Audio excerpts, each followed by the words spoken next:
Salut les amis, bienvenue sur la chaîne. Aujourd'hui, unboxing Dragon Ball avec la petite Zarbon. On avait fait la petite Vegeta, mais là cette fois-ci on se fait la Zarbon. Et on se fait ça tout de suite, on perd pas de temps, c'est parti.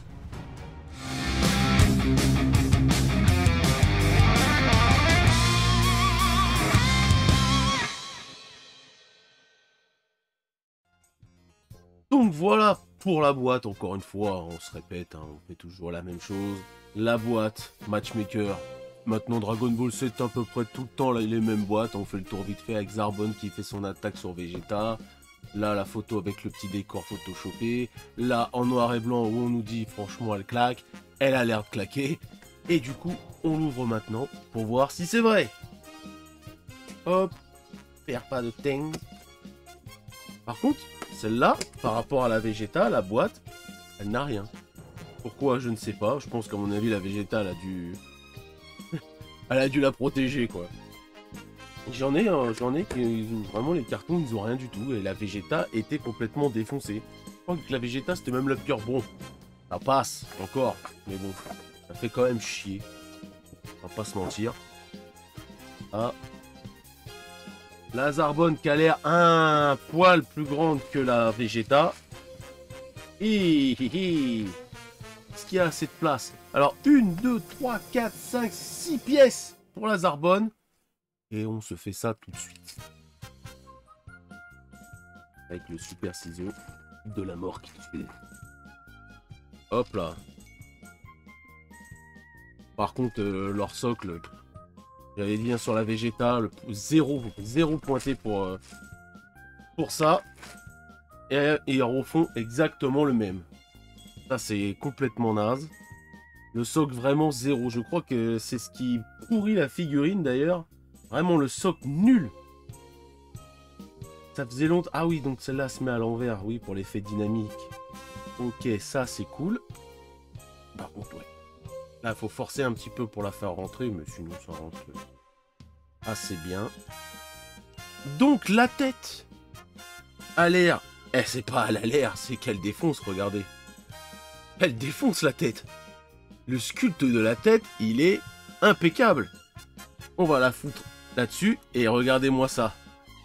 Si elle défonce pas encore une fois, quand vous achetez des figurines, en plus quand là, celle-là a sa petite histoire, parce que je l'ai eu dans les Ufocatures au Japon, et franchement, elle déglingue. Elle déglingue. Si vous n'avez pas réussi à avoir la Ichiban Kuji, franchement, celui-là, c'est vraiment le très bon compromis, quoi. Certes, beaucoup plus petite. Il dit beaucoup plus petite, il dit aussi beaucoup plus de place après, mais bon, avec le socle complètement nul, je sais pas si vous êtes gagnant en place. En tout cas, proportionnellement, les proportions sont respectées de fou. Là, on voit bien que les cheveux, ça fait pas du petit pâté. Il n'y a pas de nuance comme d'habitude, mais ça, comme je dis, la figurine est tellement petite que ça passe vraiment crème.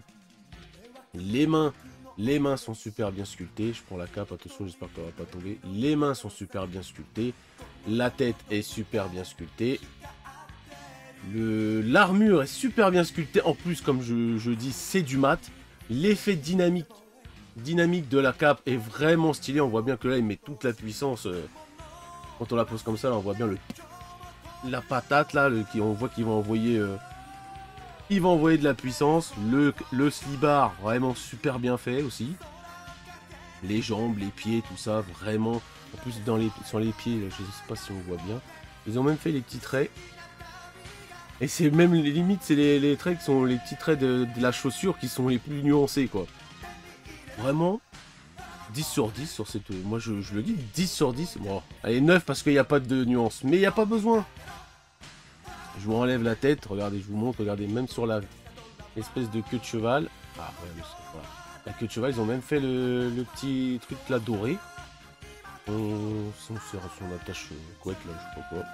Ils ont même fait les petites boucles d'oreilles, tranquille, bien, vraiment stylé, très très bien. Le petit serre-tête aussi là, le petit collier avec la petite boulette là. Parfait, c'est pas justement les boucles d'oreilles sont super bien faites, y a rien à dire, c'est pas des petits trucs de merde là qui ont mis une petite boule dégueulasse. C'est super bien sculpté. Donc, on lui enfonce ça, comme d'habitude, dans les fesses. Je crois qu'ils aiment bien les... Et donc, ouais, elle passe un peu... Elle est toujours gros, mais on va dire que par rapport à la Vegeta, elle passe mieux. Elle passe mieux le socle. Mais pour moi, c'est toujours trop grand pour la figurine, quoi. Un tout petit rond et transparent, ça aurait été parfait. Donc, voilà. Donc, voilà pour la petite Zarbonne Matchmaker. Regardez, je vous la remontre encore en zoomé, hein, comme d'habitude, on refait le tour après. Elle est vraiment incroyable. Là, on voit super bien les détails. Là, c'est vraiment stylé. Voilà, là, vous la mettez avec la Vegeta comme ça. De ce côté-là, je pense. Et vraiment, le diorama est stylé, hein. Vraiment, le diorama est vraiment stylé. Mais pour moi, les socles, là... Ah, c'est...